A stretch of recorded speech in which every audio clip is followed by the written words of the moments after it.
नमस्कार, मैं हूं रत्ना और आप देख रहे हैं सी न्यूज भारत। आइए रुक करते इस खास खबर की ओर।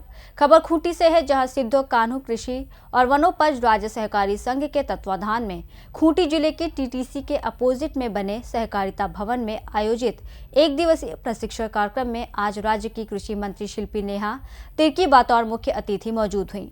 खूंटी के सहकारिता भवन परिसर में कृषि मंत्री शिल्पी नेहा तिर्की, खूंटी विधायक रामसूर्या मुंडा और तोरपा विधायक सुदीप गुड़िया ने वृक्षारोपण किया और अम्बा लैंप्स लिमिटेड में 500 मीट्रिक टन क्षमता के गोदाम निर्माण का शिलान्यास भी किया। बता दें, खूंटी के फूदी स्थित सहकारिता भवन में कृषि और वनोपज आधारित ग्रामीण स्वरोजगार सृजन के लिए एक दिवसीय किसान प्रशिक्षण आयोजित किया गया था। कार्यक्रम में खूंटी, रांची, सिमडेगा, गुमला, लातेहार, चतरा, लोहरदगा, पलामू समेत अन्य जिलों से प्रगतिशील किसान कार्यक्रम में शामिल रहे। तोरपा विधायक सुदीप गुड़िया और खूंटी विधायक रामसूर्या मुंडा ने किसानों को संबोधित करते हुए कहा कि हमारा राज्य कृषि प्रधान राज्य है और यहाँ के किसानों को आगे बढ़ाने की सोच रखने वाले मुख्यमंत्री और कृषि मंत्री की अगुवाई में किसान कृषि कार्यों में बेहतर करेंगे। मुख्य अतिथि कृषि मंत्री ने कहा कि राज्य के सीएम हेमंत सोरेन की परिकल्पना के आधार पर सिद्धो को फेड का निर्माण किया गया है। विगत 3 वर्षों से कृषि और वनोपजों पर आधारित रोजगार सृजन के लिए सिद्ध कोफेड झारखंड में कार्यशील है। इस दौरान नईमुद्दीन खान, जिला अध्यक्ष रवि मिश्रा, यासीन अंसारी और हजारों की संख्या में ग्रामीण मौजूद थे। हम लोग अंदर गए तो पता चला कि ये फेडरेशन किसी दूसरे राज्य से, कोई मध्य प्रदेश से आया हुआ फेडरेशन है, जो यहाँ पे झारखंड सहकारिता समिति कह के फेडरेशन करके पोल्ट्री फेडरेशन चला रहा है। और हम लोगों के दीदियों को मुनाफा मिल रहा है एक अंडा में, कभी 20 पैसा, कभी 40 पैसा, कोई नियंत्रण नहीं। अब हमारे पास सरकार के रूप में 2 दुविधा है भाई। अगर हम उनको हटा दे, फेडरेशन को अगर हम हटा दे, तो संचालित कौन करेगा, चलाएगा कौन? सरकार ये सब चीजों को करने के लिए नहीं है। सरकार उसी के लिए, जो चीजें सरकार नहीं कर सकती है उनके लिए फेडरेशन और समिति बनाई जाती है। मगर वो बाहर के दूसरे राज्य से लोग आके उस समिति को अपने तरीके से चला रहे हैं। नाम है झारखंड पोल्ट्री, मगर उनका रेट, उनका मुनाफा हमारे दीदियों को मात्र 20 पैसा, 40 पैसा। और दूसरा दुविधा यह है भाई कि अगर हम झारखंड के किसी लोगों को भी सौंप दे, तो इस आप में से अभी भीड़ में अगर हम बोलेंगे कौन चलाएगा फेडरेशन, तो कोई हाथ नहीं उठाएगा। आप समझ रहे हैं, हम लोगों को आने वाले भविष्य के लिए अपने आप को तैयार करना है। इसीलिए ये प्रशिक्षण केंद्र और ये प्रशिक्षण आपके लिए इतना जरूरी है।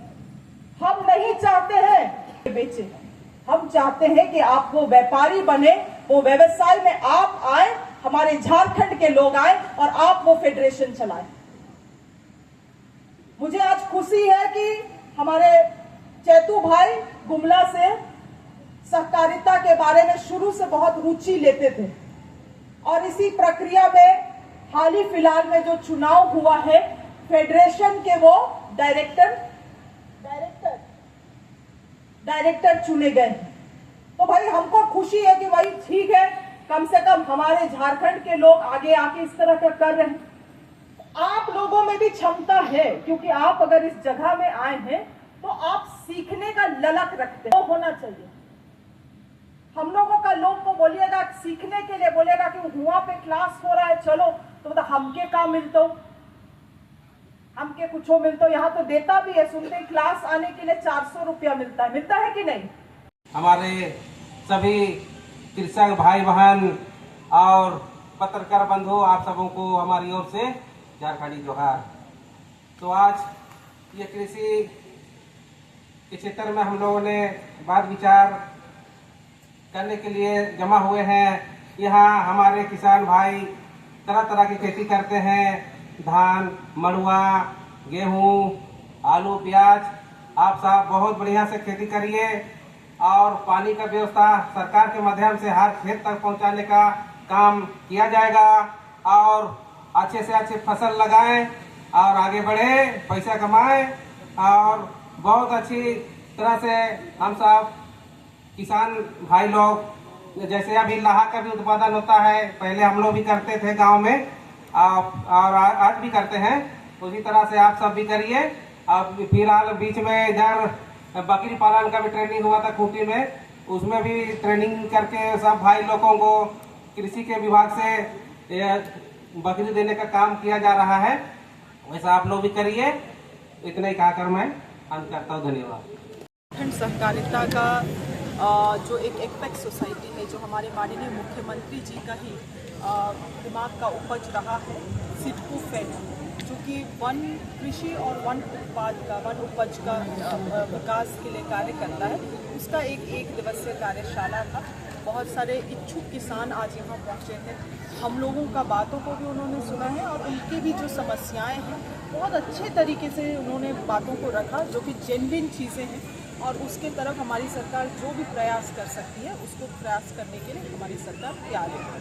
कई वनोपज है जिसको लेकर कई प्रोसेसिंग यूनिट बनने हैं, वो अभी तक नहीं बना है, और इसको लेकर देखिए सिडको फेड बहुत ही एक नया फेडरेशन है, मुझे लगता है मात्र 3 साल ही हुए हैं, तो अभी तक जितने काम हो सकते थे उसके अनुसार हुए हैं, मगर अभी भी 5 साल जो हमारे पास है बहुत क्षमता है करने के लिए, और ख़ास करके लाख की खेती में, क्योंकि लाख की खेती में भी हम लोग प्रशिक्षण दे रहे हैं, कुछ बेसिक मिनिमम टूल किट्स इन लोगों को दे दिया जाता है।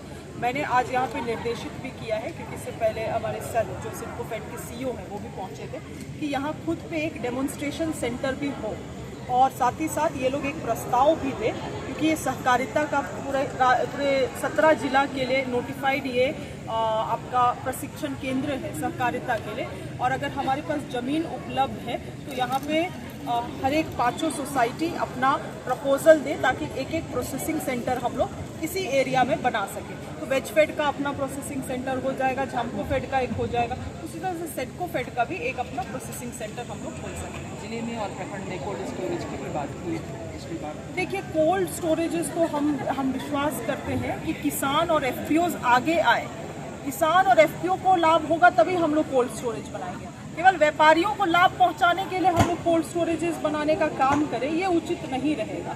आप देखेंगे आज के दिन में हमारे जो सीमांत किसान हैं वो आते हैं, वो तुरंत मार्केट में बेचते हैं, 1000 रुपया उनका कमाई होता है दिन का, 1000 रुपया के साथ वो चले जाते हैं। अब आप हमको बोलिएगा कि हमारे किसान अगर वैसे हैं जो कि वहाँ रखेंगे अपना उत्पाद, उनको रेंट मिले, वो रेंट पे करेंगे अपने उत्पाद के लिए, तो हमको लगता है हमारे किसान उस तर्ज के तो नहीं है। महाराष्ट्र, कर्नाटका, उत्तर प्रदेश का किसान का तर्ज का हमारा किसान नहीं है।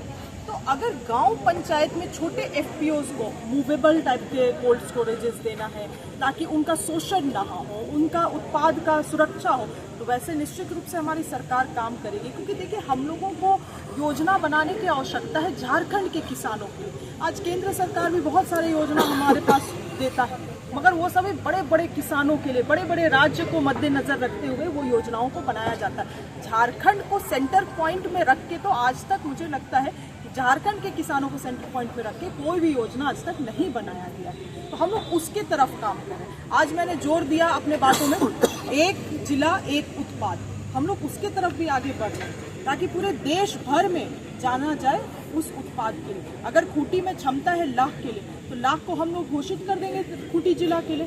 पूरे देश विदेश में लोग जाने खूंटी को केवल लाख के लिए। यहाँ पे खुद ट्रेडर चल के आए। आज मेरा किसान को सबसे ज़्यादा मारामारी होता है, मार्केट नहीं मिलता है। जब ये इसको हम लोग उस लायक, उस तर्ज पे बना देंगे तो किसान ट्रेडर्स जो है बाहर से, जो इंडस्ट्रीज है, वो खुद आएगी, वो खुद ढूंढ रही है अच्छी चीज़ों को, अच्छे उत्पाद को। यहाँ हम लोग नेचुरली दे रहे हैं उनको, वो खुद आके यहाँ से लेके जाएंगे। मगर उस लायक किसानों को और उस लायक हमारे व्यवस्था को बनाने की आवश्यकता है। किसानों की अभी भी निर्भरता यूरिया। मैं बोलूँगी झारखंड पूरे देश भर में एक ऐसा राज्य है जो नेचुरली ऑर्गेनिक है। अननेसेसरी मुझे तो लगता है, देखिए बहुत सारी चीज़ें तो कॉर्पोरेट ड्रिवन होती हैं। एड्स आप देखिएगा, ज़बरदस्ती लोगों को बोला जाता है कि आप ये फर्टिलाइज़र यूज़ करिए, पेस्टिसाइड यूज़ करिए। झारखंड राज्य में जब तक आवश्यकता नहीं है इन चीज़ों का उपयोग होना ही नहीं चाहिए। किसानों को तो मैं ये भी बोलना चाहूँगी, खैर किसान खुद में सजग है, पूरे देश भर में सबसे ऑर्गेनिक और नेचुरली आपका झारखंड का ही जमीन है। अननेसेसरी यूरिया सब इस्तेमाल करके हम लोग और अपने ज़मीन को खराब कर रहे हैं। खूंटी से सी न्यूज़ संवाददाता शहीद अंसारी की रिपोर्ट। इस खास रिपोर्ट में बस इतना ही। देश और दुनिया की तमाम बड़ी खबरों के लिए देखते रहिए सी न्यूज़ भारत।